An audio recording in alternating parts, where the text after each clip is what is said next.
Hola a todos, bienvenidos a Pim Pum Pan. Un podcast sobre cine. Les habla Cristian Márquez. De este lado Jesús Joaquín. En esta oportunidad, Cristian y yo vamos a hablar un poco del Indie Dog Fest Cine Coreano, organizado por el Centro Cultural Coreano acá en la ciudad de Madrid, y al cual tuvimos la oportunidad de asistir, tanto en su forma presencial como en su forma online a través de la plataforma de Filmin. En la parte presencial, que fue del 1 al 6 de junio, y en Filmin estuvieron las películas y los cortos disponibles desde el 1 de junio igualmente hasta el 13 de junio. Queremos agradecer antes que todo al Centro Cultural Coreano por habernos permitido poder acceder a ver las películas y los cortometrajes. Y esperamos que en el futuro este tipo de oportunidades se den más seguido, con más festivales y más eventos de este tipo, para poder informarles a ustedes, como tenerlos al día con lo que está sucediendo en el cine, al menos aquí en Madrid, que es donde tenemos nosotros. Sí, aparte que hay un buen movimiento a nivel cinematográfico acá en Madrid en general. Entonces, nada, encantados de poder seguir participando y generar contenido de este tipo para ustedes. Vamos a empezar hablando de los cortometrajes que vimos. Fueron 2 secciones de cortometrajes, una con 3 cortometrajes y otra con 4, para un total de 7. En total en el festival fueron 18 películas, de las cuales estas 7 forman parte de ese grupo. Entonces vamos a hablar un poco vamos a mencionar los cortos que estaban en participación en el festival, y vamos a conversar un poco qué nos parecieron y cuáles fueron los que nos gustaron más. Vamos a empezar con el bloque 1, que son 3 cortometrajes. Está Silver Delivery del 2020, dirigido por Kim Nam-yeon; Ray del 2019, dirigido por Lee Nova-hyun Kyun; y The Migration Ship, dirigido por Ho Jo-bin. Cristian, ¿qué le parecieron estos cortos? Bueno, a mí de los 3 el que sin duda disfruté más fue The Migration Ship, después Ray, y el que menos disfruté fue Silver Delivery. The Migration Ship me parece que es el que tiene como la propuesta más original, como más creativa, más ambiciosa, y es el que los 3 cortometrajes duran 30 minutos. Entonces me parece que ese es el que hace mejor uso de esos 30 minutos, el que se diluye menos. Los otros 2 me parece que sufren un poco, al menos desde mi punto de vista, de que se sienten largos dentro de esos 30 minutos. Creo que podrían ser más cortos. Ray tiene como un tema emocional y como de la visión de un estilo de vida, ¿no? Que es de los indigentes en Corea del Sur, que uno tiene como una visión de los indigentes, qué sé yo, aquí en Madrid o en Venezuela, Latinoamérica, y en películas uno ha visto en Estados Unidos, pero yo nunca había visto como una representación de personas sin hogar en Corea del Sur. Uh-huh. Y, o sea, y tampoco retratado de esa manera como tan realista, como tan llevado hacia la realidad de jóvenes. Y es curioso ver que son indigentes pero tienen chaquetas North Face. Pero igual, bueno, ese me pareció interesante como ese vistazo a esa vida, y también pues el que tiene como más, hay una conexión emocional ahí, ¿no? Con el perrito cuando se lo consiguen, y eso es bonito. Me parece que es un poco largo. Creo que el perro como eje, que la película se llama Rey como el perro, o sea, creo que es más interesante muchas cosas, y dentro de eso está el perro, pero que se llame Ray como si el perro fuera todo el centro del, no sé, eso a mí no me cuadró tanto, pero ese está bien, o sea, me gustó. El Silver Delivery sí me pareció confuso y como que no lo entendí. De hecho, leímos la sinopsis de ese corto después de haberlo visto, y los dos quedamos como que eso no nos suena nada con lo que, o sea, entonces sí, el Silver Delivery no fui muy fan. Ray estuvo bien, pero The Migration Ship sí me pareció muy interesante. Tiene el potencial incluso para que esa idea sea un largometraje. Sí, o comentábamos también la posibilidad de que fuera seriada, incluso como tomando como uno de los episodios, y que fuera algo antológico incluso. Sí, pero yo el hecho, la cosa de una mujer que tiene que cumplir con la promesa de su madre muerta antes de que salga la nave que va a salvar la raza humana, solo eso, una película de solo eso, 2 horas de eso, yo creo que da eso, ese tema para hacer una película. Totalmente. Bueno, estoy muy de acuerdo respecto a las opiniones de Cristian de estos cortometrajes. Entonces esta fue nuestra opinión de esta primera sección de cortos. Ahora vamos a hablar de la segunda. Empezando, voy a hablar de los títulos como antes. El primer cortometraje se llama Interpreting Hyun-Ju, dirigido por Kang Ji-hyo. Está Ghosts, dirigido por Park Ji-young, un cortometraje animado, el único cortometraje animado de la selección. Está Quitting My Destiny, de Chang Hyun-jun. Y Us, Day and Night, dirigido por Kim So-hyun. Voy a empezar hablando por el primero. Yo quiero aclarar que esto no tuve yo la oportunidad de verlos, entonces sea, quiero escuchar lo que usted dice, sobre todo porque los títulos de las películas se escuchan interesantes. Sí, el primero, Interpreting Hyun-Ju, trata sobre una maestra de escuela que empieza a preocuparse mucho por una estudiante suya. Ella da una clase de niños de unos 10 años más o menos. Entonces, la historia en sí trata un poco de la maestra intentar descubrir cómo es el tipo de vida que tiene esta niña fuera de la escuela. Y sobre todo al darse cuenta de que la niña a veces falta a la escuela o llega con moretones o le cuenta cosas de su vida así como de forma muy casual que no son muy normales en un niño o una niña tan pequeño. Que no deberían ser normales. Exacto. Entonces el corto muestra un poco las intenciones que tiene esta profesora de ayudar a esta niña, pero también la personalidad de la niña, que por un lado está muy abierta a interpretaciones. El corto da una conclusión que no es certera, o sea, no es fija. Uno no puede concluir, termina por esto o termina en esto, sino que deja muy abierto las circunstancias de ambas. Lo que hace es generar preguntas, pero no responde ninguna, al menos no completamente. Entonces me parece muy interesante esta exploración de la relación maestro-estudiante y sobre todo porque la niña es un poco misteriosa y no es del todo sincera con lo que dice o con lo que transmite. ¿De qué edad es la niña? Como unos 10 años. Entonces al final se hace muy interesante y muy curioso esto y lo deja uno, o al menos a mí me dejó con más ganas de saber de esta historia. O sea, Siento que tiene un diría potencial. que el corto lo deja planteándose más preguntas. Exactamente. Y a diferencia era algo que habíamos comentado nosotros fuera de cámaras, de los 3 primeros cortos que no tenían una propuesta visual muy llamativa, este la tiene, completamente tiene como una estilización bastante llamativa, a pesar de que está hablando de un tema un poco serio, un tema muy serio realmente, pero Serio y muy como real y como con los pies en la tierra, pero al mismo tiempo, según lo que usted está diciendo, tiene una propuesta visual bastante original. sí, y totalmente acorde también a lo que está contando. Entonces, Cool. a mí me gustó bastante este corto. El segundo, que se llama Ghost, el cortometraje animado, es bastante onírico, muy surrealista. Y, a ver, en esta clase de trabajos, dar como un mensaje claro y preciso de qué quería contar, pues es un poco difícil, ¿no? Se hace un poco difuso. Pero al menos lo que me hizo sentir a mí fue bastante más una exploración a nivel interpersonal, en cómo nos tratamos o nos llevamos las personas entre sí, también una exploración sexual pero implícita, no explícita, y también el cómo lidiar un poco con las decisiones que tomamos en la vida o con el dolor. Es bastante corto, son 10 minutos y la animación es bastante diferente, son un estilo, va un poco hacia el realismo, pero con rasgos bastante anime o cartoon. Sé que hay una diferencia, sí, es 2D. Sé que hay una diferencia entre estos estilos, pero es que no sé identificarlo muy bien, o sea, un estilo diferente.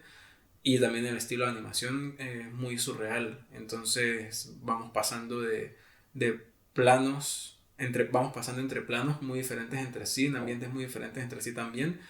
Y se hace bastante atrapante, se hace bastante curioso y uno quiere como al final querer ver más, saber qué más sucede, qué más cosas experimentan estos personajes.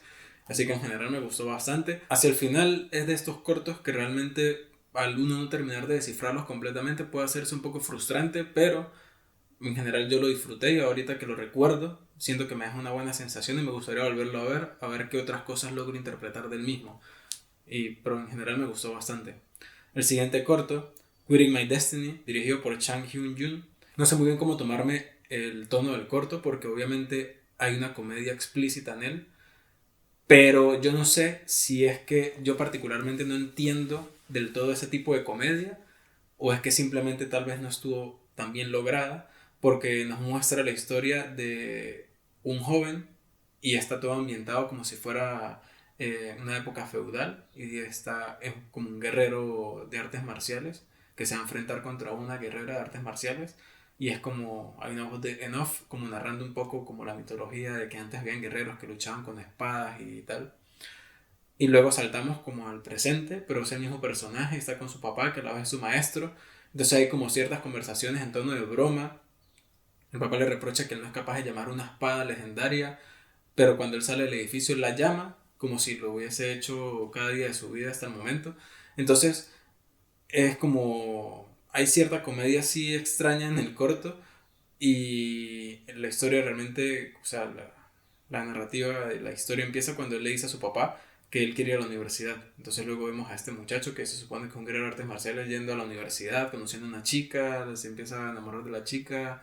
Entonces hay como una especie de historia allí que se pasea por varios momentos en la vida de este personaje, pero yo no entendí muy bien de qué iba el corto, porque se me hizo bastante confuso y la verdad es que no sabía muy bien hacia dónde me iba a llevar la historia que me estaba queriendo contar. También puede ser por códigos culturales, ¿no? Referencias Exactamente, que hacen. por eso dije al principio que tal vez es un tipo de humor que yo no logro percibir, no logro captar al 100%. Entonces realmente de los 4 de esta segunda tanda, este fue el que menos me dejó con buenas vibras, por decirlo así. Pero igual siento que verlo puede generar ciertas preguntas que se prestan para un debate interesante. Y el último, que se llama Us, Day and Night, me parece que de todos los que hemos hablado hasta ahora tiene una premisa de lo más interesante porque nos muestra la historia de una pareja eh, cuya chica trabaja de día y el chico trabaja de noche. Y la única franja de tiempo en el que ellos comparten algo es en la mañana, cuando él llega a casa y ella aún no se ha ido. Entonces vemos a este chico en su trabajo como es, vemos a esta chica en su trabajo como es, y vemos estos momentos en los que ellos están compartiendo en casa, pero se hace muy frustrante en el buen sentido para el corto, en el mal sentido para nosotros como espectadores, porque de alguna forma sufrimos esto con ellos, porque muestra como una cotidianidad tan bonita y a la vez tan triste, y O cómo sea, ellos lidian porque con eso. esa pequeña ventana de tiempo que tienen para ellos dos, la relación es bonita. Sí, bueno, no siempre. Y eso es lo que me parece más bonito del corto porque nos está mostrando algo bastante real. Claro. No todo es bello, sino que ellos pasan por No, y momentos bajo esas difíciles. circunstancias tiene que haber mucho estrés. Claro, pasan por momentos difíciles. Hay un momento en el que él, que libra ciertos días a la semana, tiene varias semanas no librando esos días.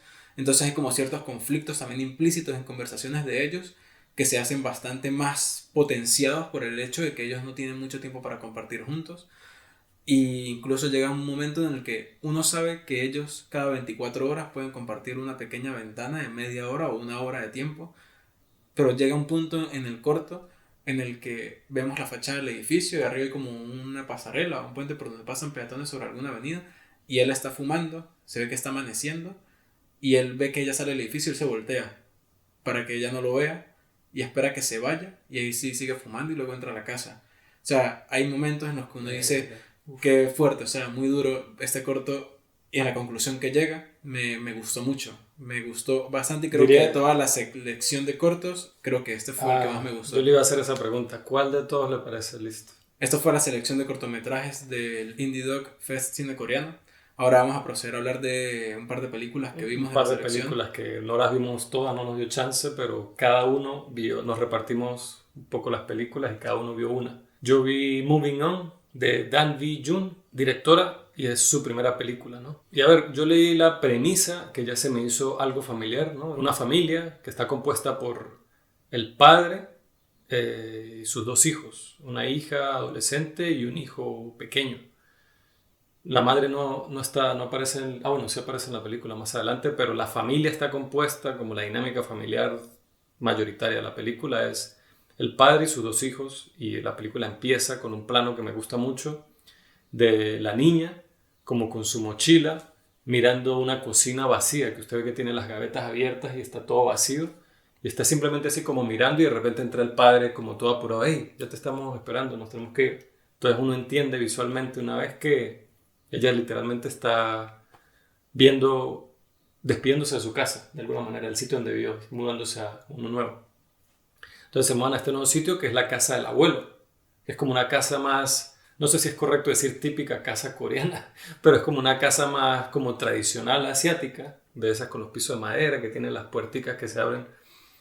Y la película se empieza a desarrollar en esa dinámica, en la dinámica que hay entre la familia en esta nueva casa del abuelo y después llega una tía de ellos. Entonces yo siempre creí que la tía ahora va a ser la del problema, va a ser la del conflicto. O no, el abuelo va a haber algún problema con el abuelo y ese va a ser el conflicto. Quizás porque estamos un poco entrenados a eso, ¿no? Al conflicto. Entonces la película, a ver, no diría que es una película que no tiene conflictos, sí los tiene, pero por gran parte de la duración tiene que ver es con como una relación de vida, es como un vistazo en la vida de una familia. Y no necesariamente ese vistazo lo tenemos porque pasa algo particularmente dramático, feo, fuerte o fuera de lo común, sino es como siento que es un reflejo tierno de una familia coreana. Se podría decir promedio, clase media baja quizás. Entonces, en ese aspecto está bien. Tiene una propuesta fotográfica a veces muy bonita, muy así como de dejar la cámara y están en el estacionamiento y se está poniendo el sol y está simplemente el niño andando en la bicicleta o la niña andando en la bicicleta y el niño corriendo detrás de ella y se ven en contraluz en medio del estacionamiento frente al cielo rosado en medio del ocaso. Entonces, y los niños, no sé, hay como una belleza, una ternura, como una sensibilidad en esos planos. La casa del abuelo es bellísima. Los mismos personajes lo señalan de que hay mucha luz natural y eso pues ayuda mucho al aspecto fotográfico de la película. Y todos los personajes son de alguna manera entrañables. El abuelo, la tía, el padre, los dos niños. Pero mi problema con la película es que siento que es lo que me quiere contar pudo haber funcionado muy bien en nuestros cortometrajes que estamos hablando de media hora. Siento que como no tiene este conflicto al que uno está de alguna manera acostumbrado, y no hablo de un conflicto así como súper dramático, súper intenso, pero no sé, me costó como mantenerme conectado con la película durante toda la película. Había momentos donde me perdía, o sea, era como que, porque sentía que era como más de lo mismo, sentía como que no avanzaba, como que no se movía mucho hacia adelante. Pero lo que puedo decir es que es una película bonita y como primera película de esta directora muestra algo de promesa. Me recordó un poco a las películas de Chloe Zhao, como ese estilo así, como esa sensibilidad que tiene ella, pero los temas que ella trata y los personajes en los que centra sus películas tienen como muchísimo más, tienen un pasado y tienen un poco de cosas que hacen que la dinámica y la historia se haga más interesante. También tiene muchas similitudes con Minari, pero lo mismo, Minari, la película como un todo se hace mucho más interesante. Esta peli, a pesar de que tiene cosas muy bonitas, me hace que yo pierda el interés muy fácil. Pero es bonita, igual la recomiendo. Se llama Moving On, es del 2019. En mi caso, yo vi un documental que se llama Evaporated del 2019, dirigido por Kim Sung-min. Y voy a leer la sinopsis. 4 de abril del 2000, Jung-won, segunda hija de Choi Jong-jin, desaparece en un parque infantil cerca de su casa. Con el paso del tiempo, la desesperación del padre por no encontrarla se convierte en sentimiento de culpa. Jong-sun, la primogénita, observa la tragedia en silencio, sin apartarse de su padre, incluso siendo adulta ya. Cuando la investigación de Choi parece estar a punto muerto, aparece un testigo inesperado, lo que lleva a la reapertura del caso tras 17 años. Pero con la esperanza de poder encontrar por fin a Jung-won, también surgirá una tensión sutil entre Jong-sun y su padre. Bueno, vi este documental porque de alguna forma a nosotros, sobre todo a ustedes, nos gusta estos casos de true crime o casos policíacos, y sobre todo la película nos muestra un aspecto de Corea del Sur de una manera bastante sutil e implícita, el hecho de que suelen haber desapariciones de niños o de jóvenes más seguido de lo que uno podría creer. Y el caso en específico de esta niña que desaparece sin más, y el hecho de que ha pasado tanto tiempo, me parece un vistazo que... ¿Cuánto tiempo? Hasta el momento en que se hace el documental han pasado 17 años.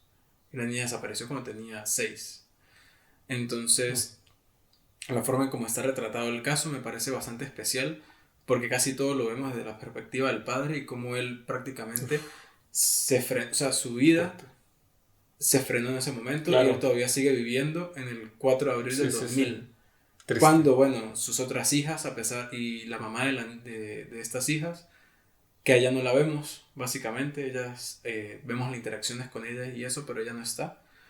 Se hace bastante fuerte porque de alguna forma todos lograron avanzar, y obviamente siempre está esa espina, una espina bastante gruesa del hecho de que su hermana o su hija está desaparecida, pero este señor es un padre que él constantemente está haciendo y pensando y actuando en pro de conseguirla.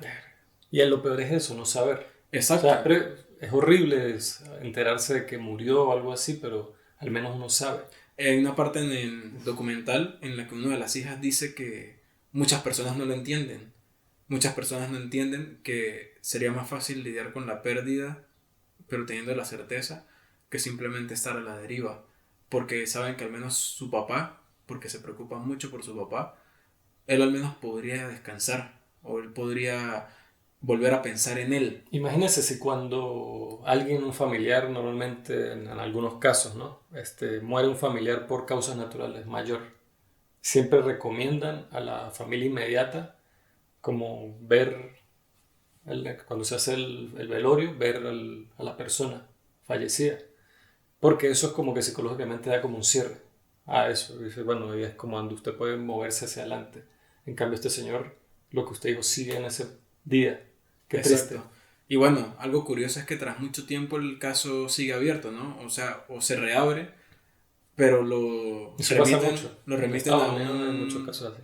lo remiten a un departamento de casos de desaparición sin resolver. Cold cases. Y Casos entonces fríos. ellos empiezan a moverse y lo que me parece más impresionante es que logran como avanzar bastante en el caso a pesar de tener muy pocas pistas. No, y hoy día, o sea, en los últimos años, se ha avanzado más en casos fríos de lo que se hizo en los 20 o 30 años anteriores a ese por la tecnología. Claro. La manera en que avanza la tecnología ha hecho que atrapen a personas que cometieron un asesinato en los años 50.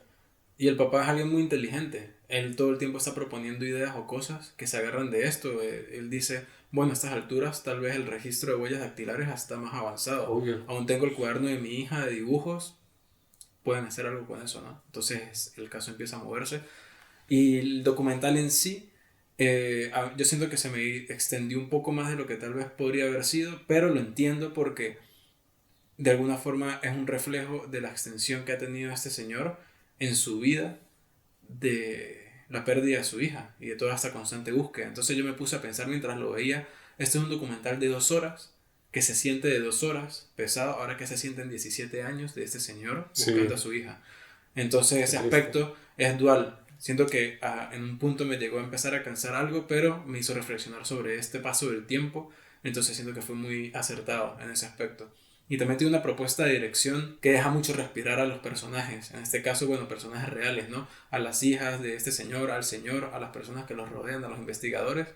No anda como sobreeditando. Dejan mucho las reacciones cuando ellos hablan, las pausas que tienen, que son largas. Sí, o sea, dejan que el drama de la vida se muestre en la cámara. No lo trata de crear con la edición o con la cámara, sino simplemente deja la cámara ahí y ya lo que está sucediendo es dramático por sí solo. Así mismo. Entonces me pareció bastante entrañable y me gusta que agarrando como todo el tema del festival, que busca mucho ser un reflejo del día a día, de la cotidianidad, de la familia, todos estos cortos de los que hablamos, la Moving On, la película que usted vio, y Evaporated, que es este documental que estoy hablando, buscan mucho reflejar eso y tienen estas intenciones de mostrar como esta ventana cotidiana de Corea o de las personas en Corea o de la familia coreana. Entonces esto fue Evaporated del 2019 dirigido por Kim Sung-min. Sí, lo que usted dice, ¿no? Ese tipo de festivales es interesante porque nos dan como, es un reflejo a una cultura que va más allá de lo que Corea ya es un país que ha exportado muchísimo su cultura y ya la música, las series, las películas, los documentales han llegado a todo el mundo y nos encantan y hace un tiempo ganó mejor película el Oscar por primera vez en la historia, una película no hablada en inglés y era coreana, que es Parasite. Pero a nosotros siempre nos llegan como eso, ¿no? Esas películas que están ya ya tienen el certificado de calidad completo y de estos grandes creadores que ya tienen muchísimo presupuesto y mucha experiencia. Entonces siempre es muy interesante ver esta visión un poquito más de la gente que está empezando, que no están tan reconocidos, que están como eso, como que hablando de la sociedad en la que viven. Y no sé, está muy interesante. Los cortos que yo vi y la película, más los cortos que usted acaba de comentar y este último documental, creo que dan como una parrilla muy rica de como reflejo de esa cultura. Sí, totalmente de acuerdo. Queremos volver a agradecer al Centro Cultural Coreano por permitirnos participar como observadores de este festival y darnos las herramientas para poder acceder al contenido y bueno, poder traerles a ustedes esta conversación sobre el festival en general y las cosas que logramos ver del mismo. Les recordamos que escuchen nuestro podcast en cualquiera de sus plataformas favoritas de podcast, Pim Pum Pam Podcast, que es nuestro proyecto principal. Y nada, sacamos un episodio todos los viernes y los esperamos por allí para que nos escuchen.